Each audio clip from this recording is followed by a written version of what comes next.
Well, Oregon's crab season is set to open next Tuesday, more than 2 weeks late. And while it's unknown exactly how big of a season it'll be, a University of Oregon professor has a good idea based on more than 2 decades of research. Devin Haskins joins us now with more on this. And Devin, how this research helps fisheries know what to expect, right? Yeah, Tim, here in Oregon, crab season starts on the 16th. But for Dr. Alan Shanks, he's been looking at this season for 4 years. He's been tracking not the big adult crabs that we catch and eat, but the baby ones. Crab season is big business in Oregon, pulling in around $68 million worth of crab each year. They open the crab season when the crabs are fat enough. And with an industry dependent on big numbers, that's where Dr. Alan Shanks comes in. For 25 years, he's been studying baby crabs, or megalopi.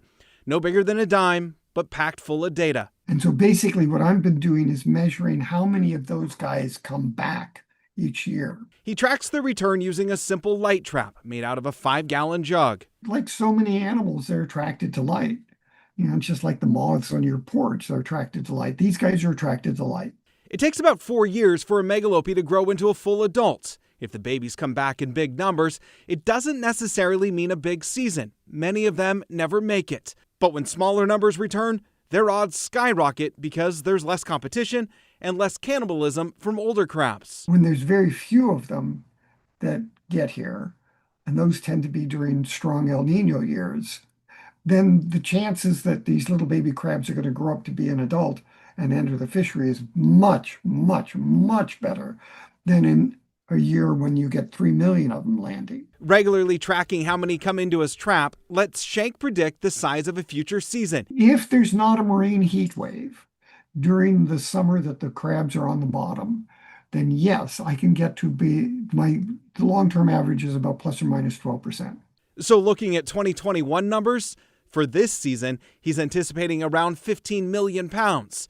That's a little less than an average year in Oregon, which is just over 18 million. The problem, though, is that it was a marine heat wave. And so it's damn good chance that it's going to be higher than that. But how much higher, I don't know. Those heat waves are getting more frequent, he says. The warmer waters essentially create more food for the crabs and less cannibalism and competition. A reminder that the future of Oregon's most valuable fishery depends not only on the adult crabs, but the baby ones drifting back to shore. Shanks says global warming and climate change is causing more of those marine heat waves. He says as they continue, he'll be able to get a better reading and more accurate numbers.